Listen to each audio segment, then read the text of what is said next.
I have Josh Orbach, the COO of swag.com, and Jeremy Parker, the COO. Hi, Swag Boys. Hey, how's it going? It's going good. Hey, Michelle. Hi. So I wanted to have you guys with us today because I thought it was really important to get some perspective from you guys regarding online e-commerce trends as they relate to promo. And to give it some context for our attendees, the online retail sales in general hit 792 billion last year and are up 40% this year. As you know, throngs of people are shopping while, staying home and sheltering at home. So Jeremy and Josh, just a little bit of background, started swag.com in 2015 and have more than doubled their company's sales from 15.5 million last year. And you guys have a staff of about 50 in the US. You have 18 developers in Ukraine and 2 designers in London. And you guys, of course, being an online entity dealing in promo, have benefited immensely from, the robust online world we're all living in. So I just want to jump right in. Of course, if the audience has any questions, just put them right in the chat and I will kick them over to Josh and Jeremy. Also, the first thing we're going to do is take a poll, and you'll be able to see that to the right under the tab that says poll. And I'm going to be very specific about this poll because I know there are a lot of questions about what e-commerce really is. So here's the poll question. Have you created a fully functional end-to-end e-commerce platform where clients can order logoed items, pay for them, and ship them all from one site? So you'll see the answers there, and we will check back later.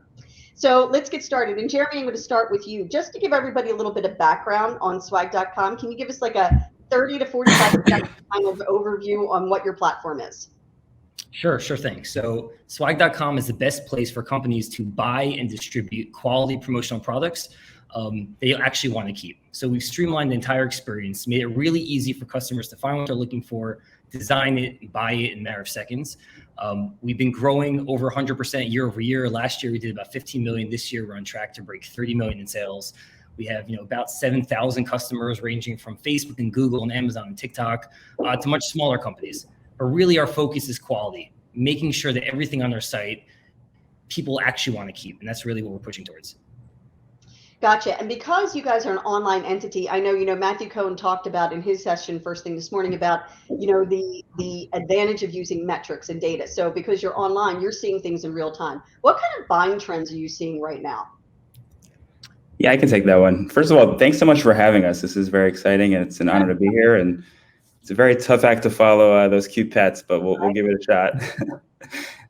Just in terms of trends, I think we're seeing products that people actually need in this new environment. And like you mentioned, a lot of people are at home and there's a lot of different products that they would need just in relation to that. I'd say the main categories now would be probably the home and wellness and travel categories. I think products like candles, blankets, humidifiers, like sweatpants, loungewear.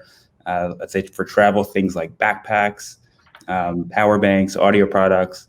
Companies are more and more sending things to people where they are in their own environments now versus giving it out in the office, which I think opens their mindset towards these new categories in their way of thinking. Okay, 2 questions. Number one, just to toggle off Jake and Sarah's session, are you seeing an uptick? Because correct me if I'm wrong, your audience tends to skew younger. Yeah, Gen Y, millennial, am I right there? Yeah, exactly. Okay, so are you seeing an uptick in an interest in eco and sustainable friendly products? Yes, definitely. We added it to our filtering category. It's actually one of the things that we're deciding, should we have our own dedicated category to it on our site? So we're thinking about that, but it's getting close. A lot of people are asking for those things. It's a specific type of buyer. So it's not every buyer, but it's more and more people are trying to be eco-conscious. And what we position is that every product on our site is really quality that you'll actually want to keep. So whether it is an eco product or not an eco product, you're going to get the use out of it because people are going to wear it and use it regularly. Okay, so you said it's a specific kind of client. So are they asking more questions about packaging? Because I think that ties directly to eco. Are they asking you questions like, is the packaging, minimalized, or is it eco packaging, things like that? Mm-hmm. Yeah, we get questions all the time about that. And it's a challenge. When we're doing kitting, we're doing it in real time. So if someone makes a distribution from our platform of a t-shirt, a notebook, and a water bottle, we have to figure out the right packaging solution at the right time for that combination of products. So it's it's not only cost savings that we're trying to figure out how we could get it as tightly packaged as possible, but for the environment, we don't want to be packaging something in a much bigger box and then wasting all of it. So it's a combination of efforts, but people are being very mindful of it when they're sending swag to the remote addresses, that things are sustainable and the packaging is also sustainable. And also, just to add to that, I think a key component in kind of like the eco-friendly and not wasting is really just getting products that people are going to get use out of instead of things that people will throw away, because that's really where you can make a big impact. If you're going to use the same bottle for a whole year versus getting 20 of them and throwing them in the garbage, at the end of the day, that could be more important than each of the 20 bottles being eco-friendly made, if that makes sense. No, it does. It totally does. So let me ask you this. There was definitely an uptick in a trend this year in retail items, retail brands being very popular in this industry. Are you guys seeing that online? Oh, 100%. We sell a lot of the regular promo products, but we sell a lot of brand name products, Belroy, Nomo London, Patagonia, North Face, different type of brand name products. And for an e-commerce experience, it's all about getting people from point A to point B, getting them through the funnel. And if you can imagine, somebody goes online, they see the North Face jacket, something that they've used before, something they've seen out in the environment. They're more likely to purchase that because they don't need to do all of this sample testing, and they don't have the kind of like, is this going to come out perfect? Is the quality there? So retail brands definitely get people to convert a lot faster on our platform.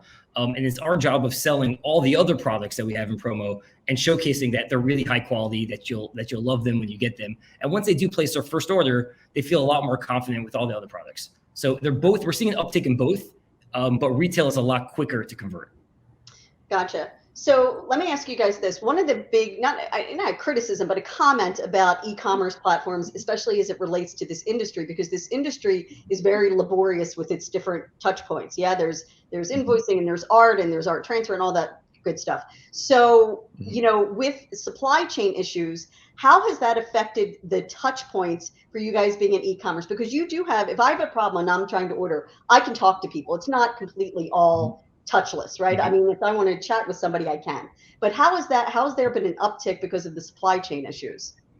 Yeah, I think that's a good question. And I think, part of what we're trying to do is really streamline the experience. So let's take all of those and, traditionally pain points of a process and automate that through our platform. But like you said, we do have always customer support and customer service that can hop in either through our live chat or through phone calls.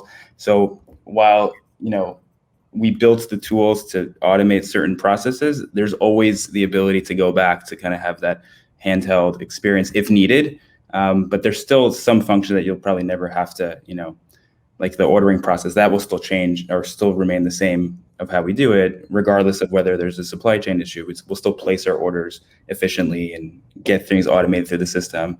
But it's more the communication part of letting them know something's out of stock and here's a replacement product. That part, we can definitely service with customers. Service. Yeah, Michelle, when we started the business, it was all about focusing on our core millennial buyer, right? Automated and streamlined and self-serve. And the customer profile was somebody who didn't want to speak on the phone to close sales. They didn't want to sift through a catalog of 1,000 products. They didn't want to do back and forth emails to close the sale. So we really try to focus on that buyer from day one. And what we were seeing is that not every buyer fits into that bucket. The industry of promotional products is really large. We're not going to be the right solution for every buyer from day one. So what we did is we tried to automate it to start, and then we worked our way backwards. And we said, well, now that it's automated, now the experience is easy to purchase.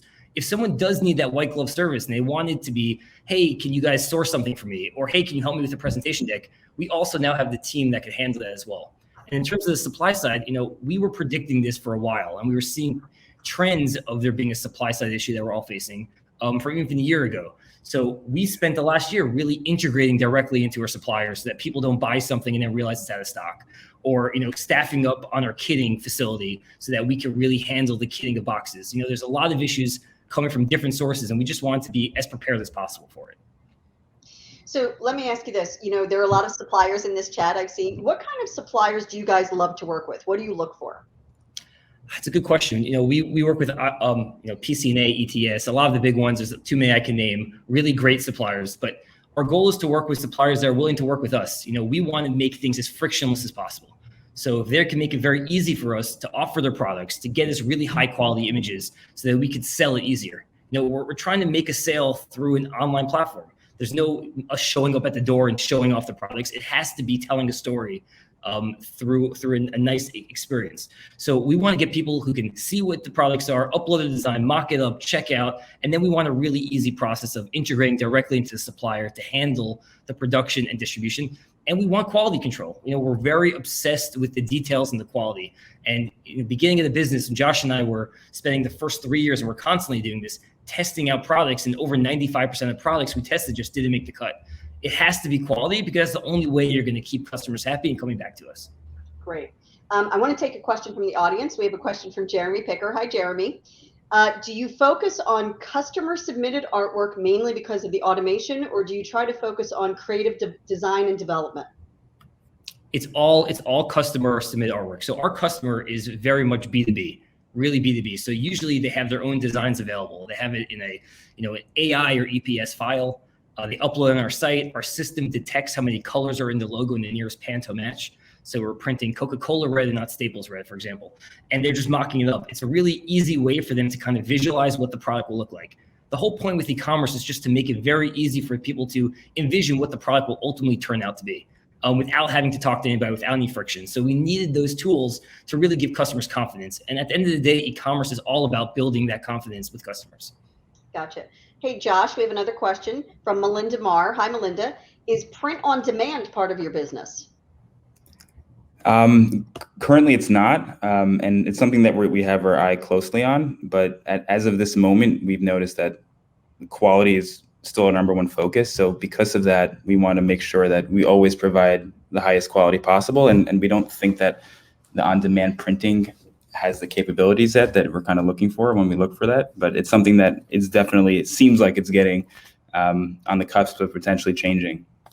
Okay, I'm going to share the poll results real quickly. So again, my very detailed question: have you created a fully functional end-to-end e-commerce platform where clients can order logoed items, pay for them, and ship them all from one site? Yes, my company already has a complete e-commerce platform, 50%. In other news, I look like Giselle. We're planning to launch a fully enabled e-commerce platform in 2022. That is 21.4%. We'd like to launch a fully enabled e-commerce platform in the next 2 to 4 years, 14.3%. And no, we aren't planning to become an e-commerce enabled platform, 14.3%. So moving on, can you tell me about when you guys see the orders coming in, what really strikes the both of you as, the creativity that you're seeing online? Again, I think that people have a conception that when people order online, it's kind of, I want 100 stadium cups. I want 100 t-shirts. Like, what kind of creativity, whether it be things being bundled together or curated, that you guys are seeing? Yeah, that's a great question. When we talk to our customers, it's all about empathy and trying to put yourselves in the shoes of your recipients. That's really it. So especially during COVID, everyone's so disconnected, everyone's so remote. Workers are not only mothers and fathers, they're teachers, they're camp counselors, they're doing a lot more jobs than their traditional role. And it's about the customer putting themselves in the shoes of the recipient. So it's about like sending coloring books or puzzles. That's more than just the recipient getting something. It's something for the whole family, or pots and pans, or just different kind of humidifiers, and trying to think creatively of what will people actually want nowadays. And then obviously there's like a lot of virtual events, and they can do like mixing kits, or just a lot of different fun things that you could do to kind of build that cohesiveness, especially while you're remote. Yeah, we're seeing also a lot of creativity in terms of virtual events that companies are doing. So let's say like virtual happy hours or scavenger hunts, and they basically will distribute products to their team that are in relation to those events, and then kind of open it at the same time. And it's kind of this fun experience where they're all on Zoom, kind of like where we are, and sharing the swag as part of the event. Gotcha. And by the way, Michelle, just to let you know, like, we have customers who just go onto our site, find the products themselves and do it. And we also have customers who rely on our expertise. So they come to us and they say, this is what I'm looking for. And we have that white glove service as well to help them and to guide them and to create presentation decks for them, and making it really easy for them to do the job of selling it to their coworkers and to their boss to get approvals. So I'm going to take one quick question from Nasli, pretty name Nasli. What is the website? Their website is swag.com. And Josh and Jeremy's bios are on the asicentral.com/Power Summit site. Their full bios. You can find it there. You guys, what has shocked you as far as a trend that you've seen in e-commerce over the past year during the pandemic? What has completely shocked you and you had to kind of pivot and adapt and, as one would say, become nimble? Yeah, I think the biggest thing, and it's really growing, is the kitting. Kitting is really taken off, and we started kitting. It's not necessarily shocked us because we were putting things in place even before the pandemic and the distribution of swag boxes to remote addresses. But we didn't expect how much it would take off. And really, what it comes down to is if you're sending somebody a gift in the mail and you're sending a T-shirt or a notebook or a pen or a mug, it's nice. The person who receives it feels good about it.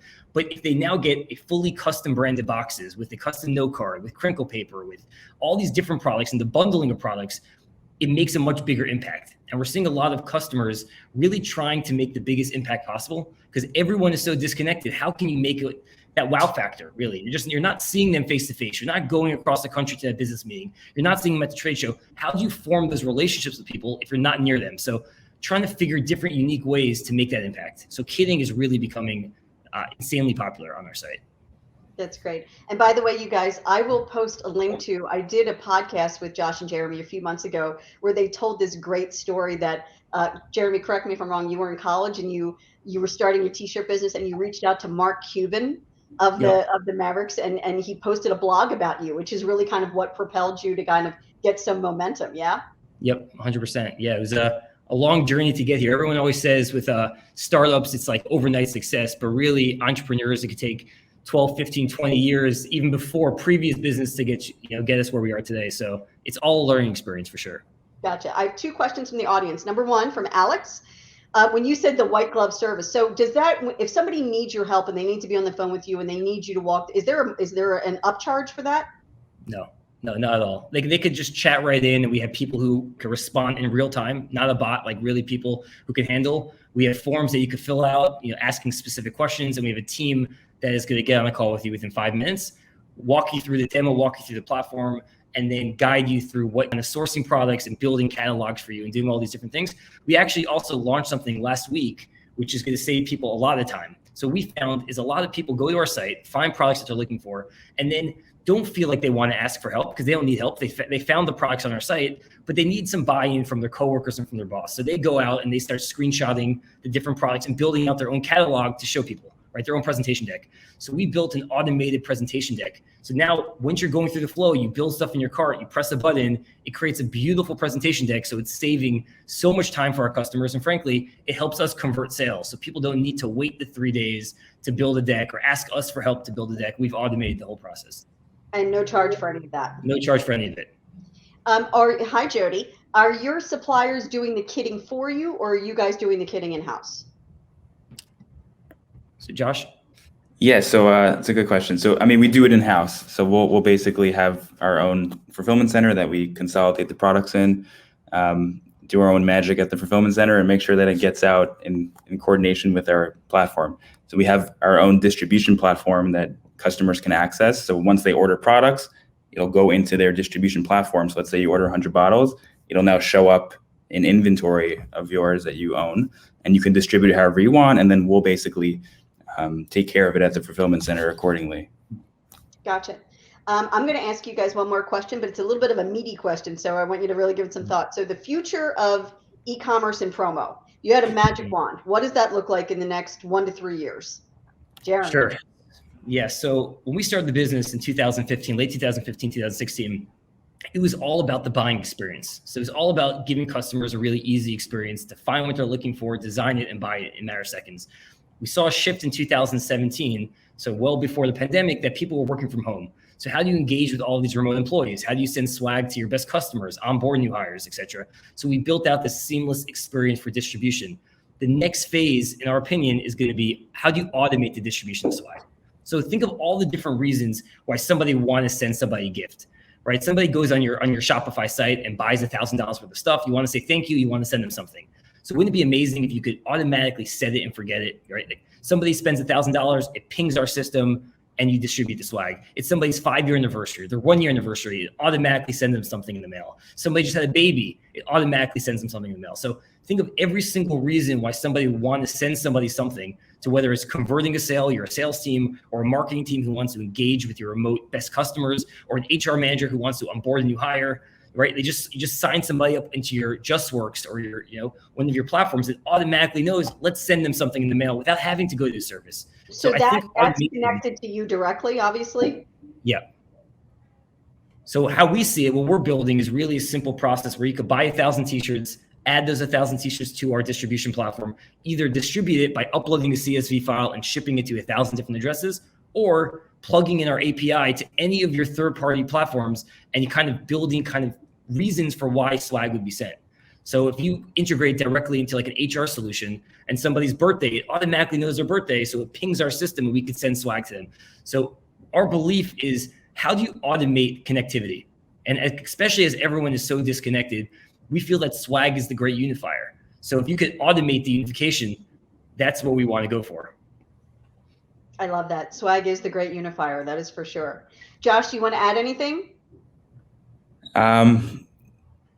Yeah, I mean, that's really our vision. So right now we're focused on kind of making sure that the process is rock solid with their distribution, and we're getting really good traction on there in terms of kitting and making sure all the right products go out. And then once we're kind of refined that, we're very excited to layer in this automation. So then instead of having to go in and upload a CSV, you just set it externally and then it kind of takes care of it from there. So we believe that that's the future, and we're excited about it. I cannot wait to see what you guys are doing in 3 years. Can I just tell you? Thank you. I want to do over in 3 years. Well, thanks so much to both of you. I really appreciate your time, Josh and Jeremy. It was great to talk to you. Thanks for having us. You got it.